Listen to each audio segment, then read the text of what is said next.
안녕하세요 여러분. 종교와 사상으로 읽는 한국문화 수업의 이효진입니다. 이번 시간에는 문화 콘텐츠 속 민간신앙 키워드에 대해서 이야기를 해보도록 하겠습니다. 선왕신은 가정과 마을의 안녕을 수호하는 신입니다. 선왕신은 마을 어귀에 크고 오래된 나무, 고갯마루의 돌무더기, 제당 등 마을에 따라 그 신체가 다른데요. 돌무더기, 신수, 솥대, 위패, 화분, 신석, 한지, 통북어의 한지, 통북어의 실타래, 삼색천, 삼색실 등 다양한 형태로 나타납니다. 뱃일을 하는 사람들은 안전과 풍어를 바라는 마음으로 자신의 배에 선왕신을 모시기도 합니다. 이에 따라 선왕은 마을 간의 경계신이자 풍요신의 기능도 지니고 있어서 마을에서는 해마다 날을 잡거나 특정일에 선왕신이 좌정한 곳에서 선왕제를 올리는 것이 보통입니다. 선왕의 기원에 대해서는 정확히 알려져 있지 않은데요. 음운변화 현상을 근거로 산신인 산왕에서 유래했다는 설과 중국에서 들어온 성황에서 유래했다는 설 등이 있습니다. 그래서 성황신이라고 부르기도 하죠. 선왕신화는 불악 공동체의 수호신앙으로 마을 입구, 고갯길 옆 산자락 등에 위치하며 도처에서 볼 수 있는 민간의 보편화된 신앙이었습니다. 이처럼 선왕의 1차적인 특징이 돌을 쌓아 만든 것이라는 점과 마을의 입구나 요지에 위치한다는 현상 등을 근거로 선왕을 석전을 위한 일종의 군사기지 내지 무기고와 같은 군사적 방어시설로 이해하기도 합니다. 선왕에는 매년 정월에 동네에서 선왕제를 올리며 그 외에도 개인적으로 기원을 드리기도 합니다. 또 선왕당을 지나갈 때는 작은 돌멩이를 던져 얹으며 마음속으로 소원을 빌기도 하죠. 이렇게 마을을 지켜주는 동신에게 공동으로 지내는 제사를 불악제 혹은 동제라고 합니다. 동신으로는 선왕 이외에 장승과 솥대 등도 있습니다. 산이 있는 지역에서 산신을, 바다에 인접한 곳에서는 용신을 모시기도 합니다. 장승과 솥대는 보통 마을 어귀에 함께 있으나 종종 따로 있는 경우도 볼 수 있습니다. 이들은 마을에 잡기가 접근하는 것을 막는 수호신이며 이정표이자 사찰 어귀에서는 경계표 역할을 맡기도 했습니다.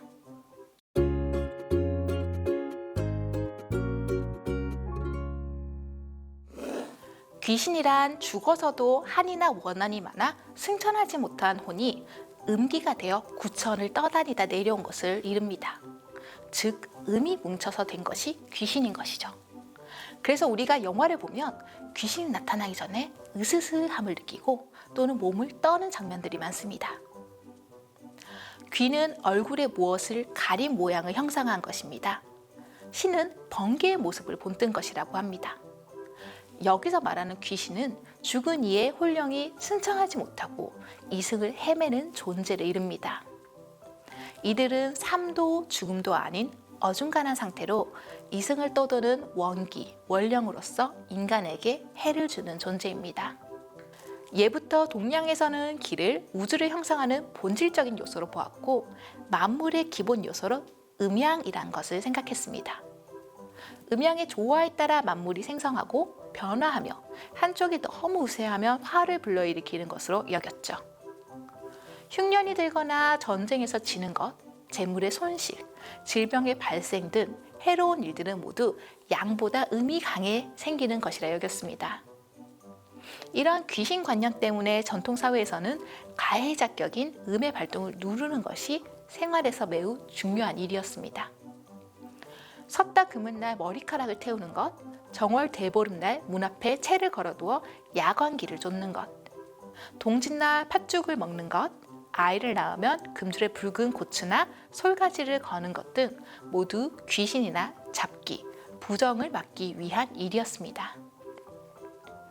이러한 귀신 퇴치법을 양귀법이라고 하는데 대체로 4가지로 나눌 수 있습니다. 첫째, 귀신을 공격하거나 위협하고 상처를 내거나 결박하여 쫓아내는 적대적 방법이고, 둘째는 귀신의 위력에 굴복하여 춤과 노래 혹은 음식을 접대하며 순순히 물러나게 하는 타협적 방식입니다.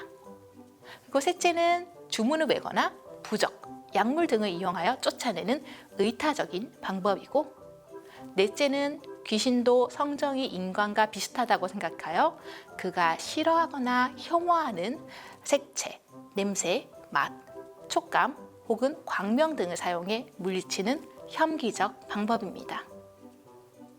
물론 사람에게 이런 귀신도 있습니다.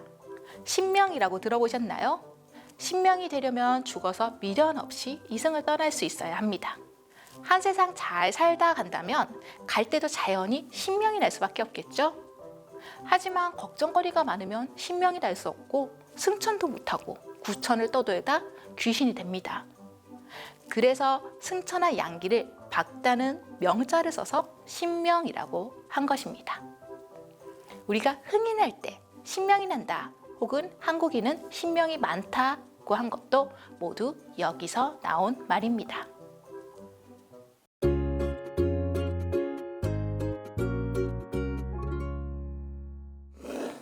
도깨비라고 하면 한국인에게 무척 친숙한 귀류입니다. 한자로 이매라고 하고 다른 말로 허주, 독각기라고도 합니다. 비상한 재주를 가지고 있고 개구지며 단순하고 고집쟁이의 심술쟁이이기도 하지만 때론 변화무쌍하게 변신하기도 합니다. 어리석고 고지식하여 융통성도 없고 화가 나면 무섭지만 뜻밖의 겁이 많기도 한 반전 매력을 가지고 있기도 하죠. 한 민담을 예로 들어볼까요? 어느 날 도깨비 떼들이 몰려와 어린이가 대들보 위로 도망갔는데 어린이가 밤톨 입으로 깨물자 딱 하는 소리가 났습니다. 그런데 그 소리에 도깨비 떼들이 대들보가 꺾어지는 줄 알고 모두 도망가 버렸다고 하죠. 그런데 이렇게 친숙한 도깨비에 대해 연구 혹은 조사 자료가 많이 남아있지는 않습니다. 삼국시대의 김은화를 보면 한결같이 머리에는 뿔이 나 있고 눈은 툭 붉어지고 크게 불알이며 유달리 큰 입을 딱 벌리고 있습니다. 또한 날카롭고 긴 이빨이 드러나 있으며 몸에는 사자나 원숭이 같은 털이 나 있고 손발의 발톱이 길게 형상화되어 있죠. 불교가 도입된 극동 및 동남아시아의 귀상이 대체로 이런 모습인데 이것을 도깨비의 모습과 동일시하는 경우가 있습니다. 민담에는 대개 도깨비가 우르르 등장하는데 모습에 대한 기술은 적은 편입니다. 한때 도깨비들이 나타나서 주인공이 무서워했다는 이야기가 많고 도깨비의 색깔이 언급되어 청도깨비라든지 흰도깨비, 푸르고 붉고 검고 누르고 흰 도깨비라는 말이 있습니다. 심지어 도깨비가 사람의 형상을 하고 있다고도 합니다. 또한 부은장과 도깨비라는 제주도 전설에서는 원숭이와 같다고 묘사하기도 했으며 임동건의 한국의 민담에 실린 도깨비를 보면 키가 후리후리하고 체구가 거대한 도둑으로 도저히 당할 수 없는 강한 힘을 가지고 있는데 주인공의 꿈에 나타난 산신의 도움으로 싸워 이기니 그 도깨비가 쓰러지면서 곧 빗자루가 되었다고 합니다.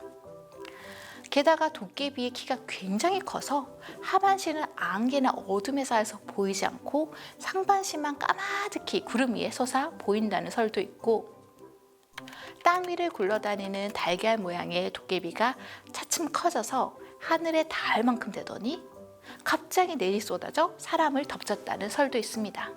정말 다양하죠? 국어사전에서는 도깨비를 귀신의 일종으로 보지만 정도전은 사이매문에서 이매란 사람도 아니고 귀도 아니고 유도 아니고 명도 아니고 또한 일물이다 라고 했습니다. 그는 도깨비를 귀신과는 별개로 취급하기도 했습니다. 이렇듯 도깨비는 귀신이면서 특이한 종류의 귀신이고 몹시 인간적이면서 환상적인 생물이라고 할 수 있겠죠.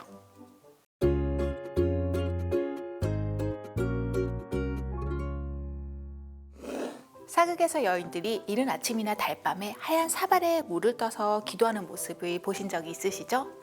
기도하는 장면에서 자주 등장하는 이 물을 바로 정화수라고 합니다. 말 그대로 우물에서 길어온 깨끗한 물이라는 뜻인데요. 고대 초기부터 우물은 신화적 상징인 생명력과 풍요의 기능을 발휘하고 미래를 예지하는 성스러운 곳으로 여겨왔습니다. 기원을 위해 의례적으로 정화수를 올리는 관행은 고대부터 행해져 왔을 것으로 보입니다. 정화수는 이와 같이 우물숭배와 크게는 물숭배, 작게는 약수 숭배를 배경으로 삼고 있습니다. 정화수는 주부들이 비정기적으로 새벽에 정성을 들여 작은 소망을 빌기 위해 떠놓는 깨끗한 물이며 제사의 재료나 곡물로서의 의미가 있습니다. 이른 새벽이라는 특정 시간대에 정성을 들여서 넣은 정갈하고 맑은 물은 신령이나 신에게 바치는 성스러운 제사의 재료로서 그 자체로 상징적 가치를 띱니다. 주부들이 정화수를 떠놓고 소망을 비는 장소는 우물가나 장독대, 부엌 등 여성의 공간입니다. 신앙 대상은 수목이나 바위와 같은 자연신이거나 칠성, 조왕, 터주 등 여성이 모시는 가신입니다.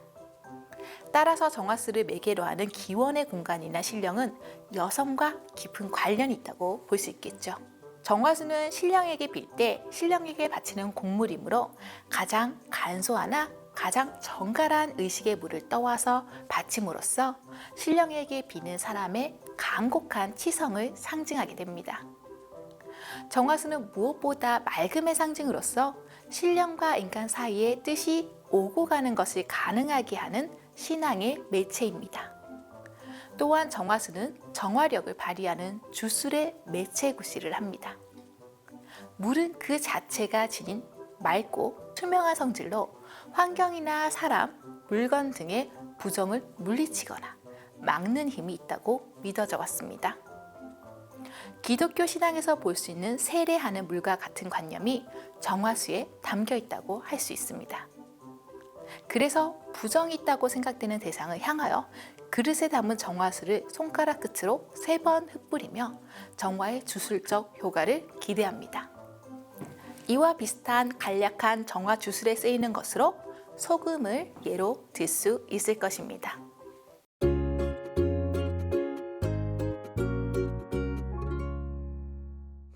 금기란 무엇을 하면 안 된다는 것, 그런 일을 하는 것을 꺼려서 그런 일을 하는 행위를 금지하는 것입니다.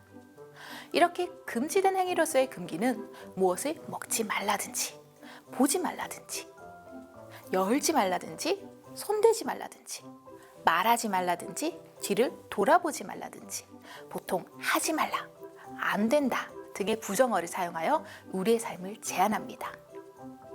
영어로 타부라고 하는 것과 같은 개념으로 우리에게 잘 알려진 그리스 로마 신화에도 뒤를 돌아보지 마라, 열어보지 마라 등 다양한 금기가 나옵니다. 이렇듯 어느 나라에나 존재했던 이 금기는 사람들의 원초적인 공포와 불안, 기피 등을 잘 보여주는 사회 현상이라고 할 수 있을 것입니다. 종교적으로는 금기는 더러움이나 오염 또는 부정에 걸리지 않고 청정, 맑음, 깨끗함을 보장하기 위한 행동입니다. 또 두려움이나 무서움, 그리고 위험함도 금기를 촉발하는 중요한 심리적 동기가 되기도 합니다. 금기는 제2의 금기, 통과 의례의 금기, 그리고 일상 속의 금기 등으로 나눠볼 수 있습니다. 제2의 금기로는 마을을 소호해주는 산신당이나 선왕당에 마을 사람들이 공동으로 올리는 동지에서 그 제2의 한 과정으로 반드시 있게 되는 금기와 또 무당이 구슬할 때 구슬하기 위해서 시작 전에 반드시 지키는 무속의 제반 금기가 있습니다. 그리고 민간 신앙에서 제를 지낼 때 지키는 금기 등을 제2의 금기라고 합니다. 이것은 보통 성스러운 종교적 행위에 속된 것이 들어가지 않도록 하는 소위 부정을 타지 않게 하는 역할을 합니다. 통과 의례의 금기는 해상과 그 전후에 반드시 있는 금기, 그리고 결혼과 장례에 관한 금기가 해당됩니다. 일상 속의 금기는 일상적인 생활에서 지켜지는 금기이고, 설화 속의 금기는 신화나 전설, 민담 등 이야기 속에 나오는 금기입니다. 금기는 우리 문화 속에서 다양하게 나타나는데요. 예를 들어 한식날 밤에 찬밥을 먹어야 한다는 것은 불의 금기입니다. 그리고 섣달 금은밤에 잠을 자면 눈썹이 샌다는 말 들어보셨죠? 이렇게 밤을 새우는 것은 자는 것의 금기입니다.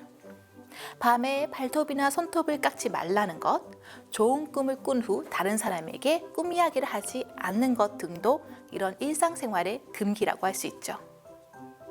공간과 시간 또한 금기의 대상이 됩니다.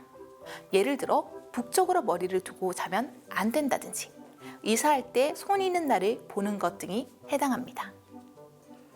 또 숫자 4가 죽을 사자와 발음이 같아 숫자 4를 회피하는 것은 한국뿐 아니라 중국과 일본에서도 공통적으로 발견되는 현상입니다. 금기는 문화와 함께 전파되기도 합니다.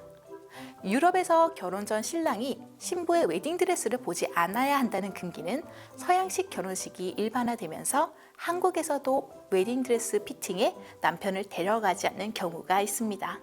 이렇듯 금기는 미신적인 것이라고 여겨지면서도 아직도 많은 나라의 사람들의 무의식 속에 존재하며 우리 일상생활에도 여전히 영향을 미치고 있습니다. 감사합니다.